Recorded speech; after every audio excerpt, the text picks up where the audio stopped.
Hi, my name is Patrick Usher, and in this video I want to offer some reflections on why I think that it's unlikely that cardiac deconditioning is the root cause of POTS syndrome.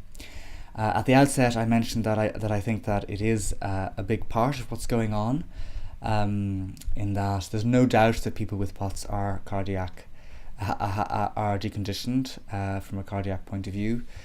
And there's no doubt in my mind that the research that's gone into this by Levine and colleagues from Texas, has elucidated that very clearly and has shown the need for cardiovascular reconditioning to be part of any sensible recovery program from POTS.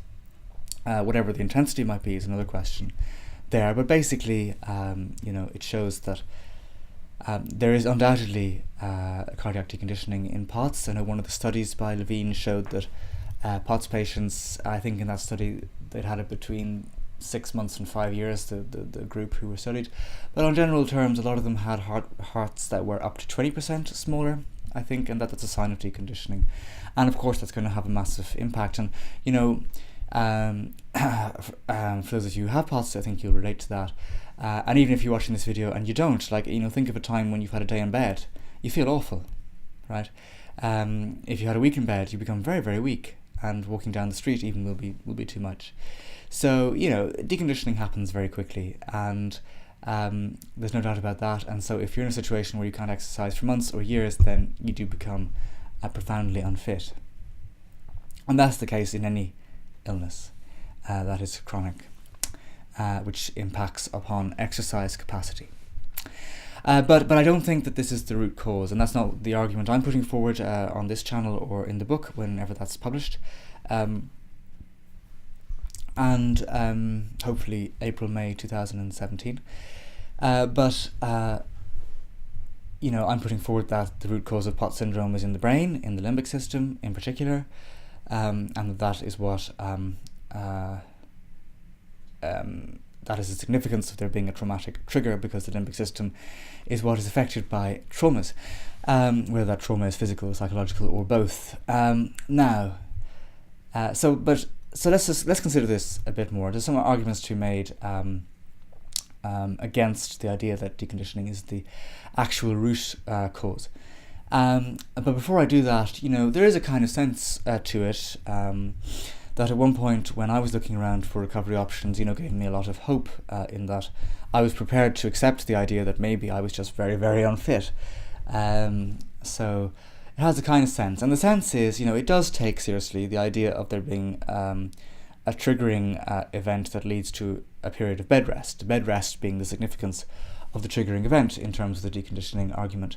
So you have the triggering event, and you end up, let's say it's a viral illness, and you end up in bed for 3 weeks, and you become profoundly unfit, so the theory goes, to the point that your cardiac status becomes so compromised that the extra work of standing up, really causes a rise in heart rate, and you really struggle, and you develop the symptoms of POTS. Now that is the basic idea behind the deconditioning argument, and it has a kind of sense to it. And undoubtedly, that insofar as, one would become deconditioned after 3 weeks in bed, that's absolutely true. Absolutely true. But there are just some arguments from common sense, I think, against it. And I think common sense is important, because common sense objections must be answered. And those are that if it were the case that 3 weeks in bed for one person would lead to POTS, then why doesn't everyone who's ever been in bed for that length of time, why don't they all have it? Basically anyone who's ever, has a period of ill health that's relatively severe and causes bed rest, in hospital or, at home or wherever, if that were the case, they should all end up with it, basically. And yet POTS is a relatively rare condition, even though,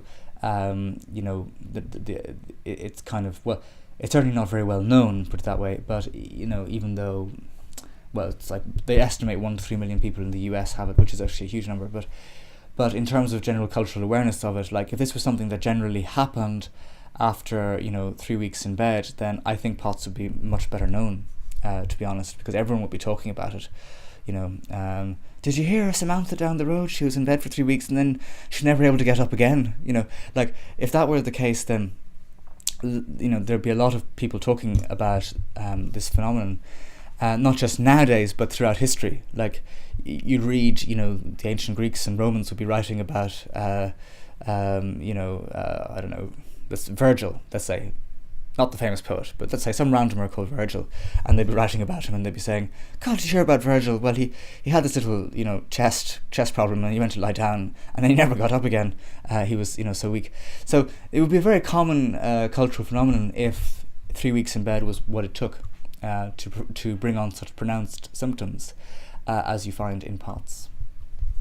So that's one argument against the deconditioning idea as being the root cause.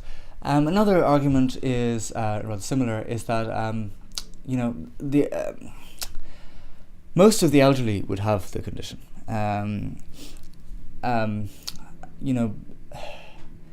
Like a lot of the elderly are in a position where they cannot move very much at all, and not just for 3 weeks, but for decades. So just to use the case of my grandmother, whom I adore, and who will be 100 years old before too long, which is a fine innings. But anyway, she's a wonderful, wonderful lady. But, just to use her as an example, and others who have grandmothers or grandfathers may concur with this, she hasn't moved very much in 2 decades. And I mean that. Like, I'm talking about walking, hardly at all, and not been able to walk now for several years, has been immobile.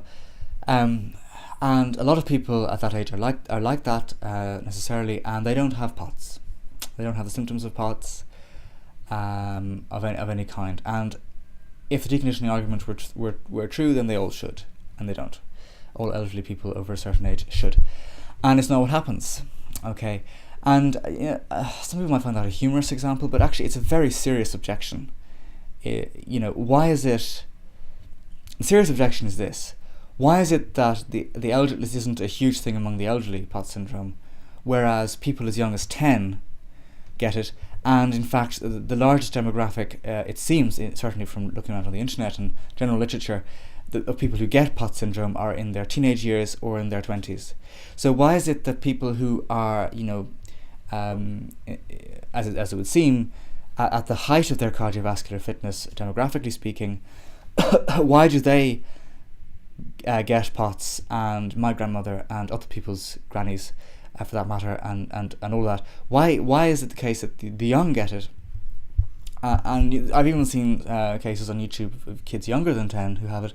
You come across them, or kids who generally look younger than 10, but I've certainly seen 10-year-olds who've had it. Like, why? It doesn't make sense. It really doesn't, and that's a very serious objection that needs to be met. So those are 2 objections. Really, if it was simply a question of bed rest, it should be a very prevalent condition that everyone knows about throughout history, not just now.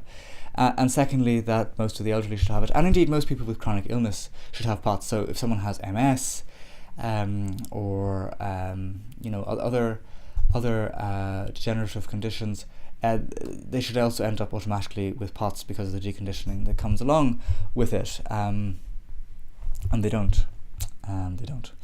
So that's that. So I think that the real significance, I think it's good that the deconditioning argument tries to, work out what the significance of there being a triggering event is, and it suggests that it's a period of bed rest, because the triggering event is a very, very important.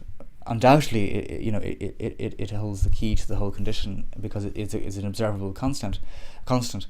But in terms of the hypothesis that I'm putting forward for what might be correct instead, is that the triggering event, significance of that is that it causes the limbic system to enter a state of crisis, which for various reasons that I go into, especially in the hour-long talk on this channel, which is the main contribution of this channel, is, for various reasons, that is what leads to the most kind of manifest problems in POTS syndrome, and what becomes what we know as POTS syndrome.